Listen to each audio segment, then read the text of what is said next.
Hello दोस्तों, welcome back नन्नी moms blog. तो दोस्तों आज का ये न्यूज़ है कि 15 तारीख तक यानी 15 मई तक करनी होगी बीपीएससी टीआरई 3 वाले कैंडिडेट को स्कूल में ज्वाइनिंग। ये आज की न्यूज़पेपर में ये निकला हुआ है।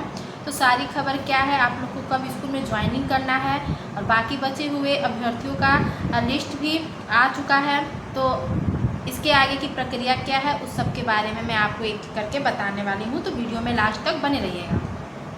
दिया है टीआरई 3 के 51,389 अध्यापकों की पोस्टिंग प्रक्रिया शुरू। 15 मई से पहले करना होगा विद्यालय में योगदान। 15,528 अध्यापकों के पदस्थापना का आदेश जारी। यानी आप लोग का पदस्थापना किस दिन होगा ये भी आदेश जारी हो चुका है। तो एक पूरी जानकारी क्या है, बने रहिए मेरे चैनल पे। देखिए आगे क्या लिखा हुआ है। 3 दिनों में पूरी हुई पोस्टिंग की प्रक्रिया। 15 तक नौ चयनित अध्यापक करेंगे योगदान। टीआरई 1 व 2 के महिला शिक्षकों को ऐच्छिक स्थानांतरण जल्द। इसमें स्थानांतरण के बारे में भी बताई गई है। तो पूरी न्यूज़ क्या है मैं एक एक करके आपको सुना रही हूँ, तो आप लोग ध्यान से सुनिएगा। ये पटना का खबर है। दिया है राज्य में बिहार लोक सेवा आयोग की तीसरी अध्यापक नियुक्ति परीक्षा टीआरई 3 के आधार पर अध्यापक पदों के लिए चयनित 51,389 अभ्यर्थियों की पोस्टिंग शुरू हो गई है। शनिवार को देर शाम 15,528 अध्यापकों की पोस्टिंग हुई। बांका में 667, भोजपुर में 1178, अरवल में 289, भागलपुर में 961, गोपालगंज में 1315, कैमूर में 989, किशनगंज में 1184, शिवहर में 214, नवादा में 1386, नालंदा में 1465, मुंगेर में 832, बेगूसराय में 1543, पूर्वी चंपारण में 2281, सबसे अधिक पूर्वी चंपारण में है, एवं रोहतास में 1294 अध्यापकों की पोस्टिंग कर दी गई है। इसके पहले शिक्षा विभाग के अपर मुख्य सचिव डॉक्टर एस सिद्धार्थ सर ने शनिवार की शिक्षा की बात हर शनिवार में बिहार लोक सेवा आयोग की तीसरी अध्यापक नियुक्ति परीक्षा टीआरई 3 के आधार पर अध्यापक पदों के लिए चयनित 51,389 अभ्यर्थियों को आश्वस्त किया कि उनकी पोस्टिंग रविवार से शुरू होगी तथा 3 दिनों में संपूर्ण पोस्टिंग की प्रक्रिया पूरी हो जाएगी, जो पूरी हो चुकी है। सभी नव चयनित 51,389 अध्यापक 15 मई के पहले अपने पदस्थापना वाले स्कूल में योगदान कर शिक्षण कार्य शुरू करेंगे। यानी कि आप लोग का कि कंफर्म हो चुका है कि 15 मई से पहले या तो 10 मई, 11 मई, 12 मई, 13 मई, किसी भी 15 मई के किसी भी से पहले किसी भी तारीख में आप लोग अपने विद्यालय में जाकर योगदान करेंगे और अपने शिक्षण कार्य को पूरा करेंगे। तो इसके लिए सबसे पहले आप लोग को चाहिए कि पदस्थापना पत्र और योगदान पत्र, उसके लिए भी आगे लिखा हुआ है, मैं वो आपको पढ़ के सुना रही हूँ। अपर मुख्य सचिव डॉक्टर एस सिद्धार्थ के मुताबिक रविवार 14 जिलों के अध्यापकों की पोस्टिंग हो चुकी है। उसके अगले दिन 11 जिलों की पोस्टिंग हुई और अगले दिन यानी मंगलवार को बाकी बचे सभी जिलों के अध्यापकों की पोस्टिंग हो गई। डॉक्टर सिद्धार्थ ने बिहार लोक सेवा आयोग की तीसरी अध्यापक नियुक्ति परीक्षा के आधार पर अध्यापक पदों के लिए चयनित 51,389 अभ्यर्थियों से कहा है कि संभव है कि उनमें कई अध्यापकों को पोस्टिंग वाले स्कूल में योगदान करने में कठिनाई हो, लेकिन चूंकि यह उनकी पहली पोस्टिंग होगी इसलिए पदस्थापना वाले स्कूल में योगदान करना अनिवार्य होगा। आप लोग को जो भी आप लोग का ब्लॉक मिला है और जो भी स्कूल मिला है वो आप लोग को उसमें जाकर ज्वाइनिंग करनी है, ये अनिवार्य है।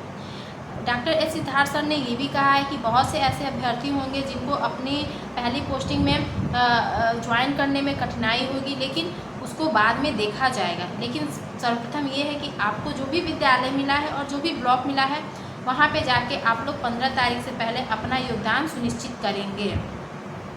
ऐसे अध्यापक बाद में अपने जिला के जिला शिक्षा पदाधिकारी के माध्यम से आवेदन करेंगे।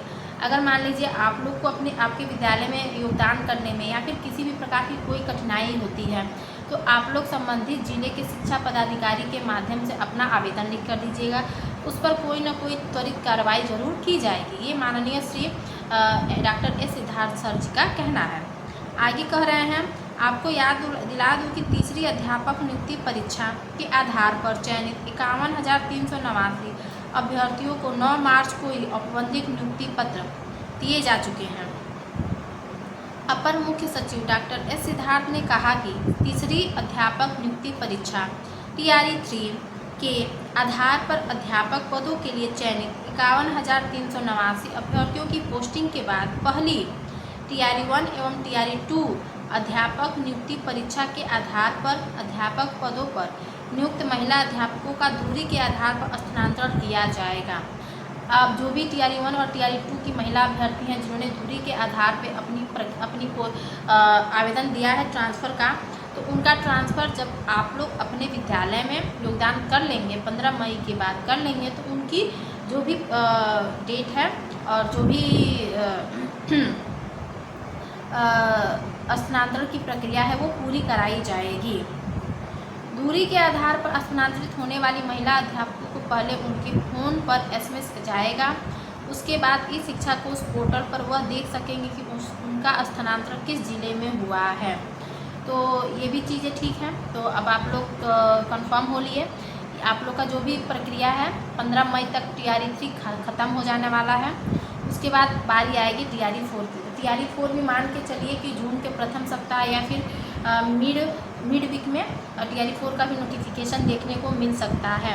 तो TRE 4 में जो लगने वाले हैं, जो तैयारी कर रहे हैं वो लग जाएं और हमें भी लगना है। तो बस यही था। तो अब देखिए, विद्यालय पदस्थापना पत्र, विद्यालय योगदान पत्र कब मिलेगा, किस दिन मिलेगा, 10 तारीख से पहले आप लोग को पता चल जाएगा, क्योंकि ये भी विभाग के ऑफिशियल वेबसाइट से ही बताई जाएगी डेट और किस स्थान पे आप लोग को आपका ये विद्यालय योगदान पत्र और पदस्थापना पत्र मिलेगा। ये आपको आयोग के द्वारा ऑफिशियल नोटिस जारी करके बताई जाएगी। तो विद्यालय पदस्थापना पत्र और योगदान पत्र लेने के लिए, जाने के लिए आप लोग को कौन कौन से डॉक्यूमेंट्स चाहिए वो मैं अपने पोस्ट के माध्यम से आपको बता दूँगी, वीडियो बना के आपको डाल दूँगी। आप लोग देख लीजिएगा, बहुत ज़्यादा दिक्कतें नहीं होने वाली है। जो भी प्रक्रियाएं होंगी वो सबके साथ एक जैसी ही होंगी। तो और मैंने पिछले वीडियो में बताया था कि किसी को शहर का स्कूल नहीं मिलेगा, क्योंकि शहर का जितना भी स्कूल है उसको लॉक कर दिया गया है। जो भी पोस्टिंग होगी वो गांव के विद्यालय में ही पोस्टिंग आप लोग की होगी। तो आज के न्यूज़ में इतना ही था और सबका धीरे धीरे सबका मैसेज आ जाएगा। कुछ अभ्यर्थी ऐसे हैं उनका फर्स्ट चॉइस नहीं मिला है तो सेकेंड चॉइस मिल गया है, सेकेंड चॉइस भी नहीं मिला है तो थर्ड चॉइस मिल गया है, और थर्ड भी चॉइस नहीं मिला है तो उनको कोई अन्य चॉइस मिल गया है। ये सिर्फ और सिर्फ इसी वजह से हुआ है क्योंकि आपने जो भी प्रखंड डाला था उस प्रखंड में शिक्षकों की रिक्ति नहीं थी, जिसकी वजह से आपको दूसरे प्रखंड या फिर दूसरा चॉइस या तीसरा चॉइस मिला है। तो उसमें बहुत ज़्यादा दिक्कत होने वाली समस्या नहीं है। आप लोग को ज्वाइन कर लीजिएगा। जो भी दिक्कतें होंगी आप अपने संबंधित जिले के जिला शिक्षा पदाधिकारी को आवेदन कीजिएगा, उस पर कार्रवाई की जाएगी। आज के न्यूज़ में इतना ही, तब तक के लिए बाय।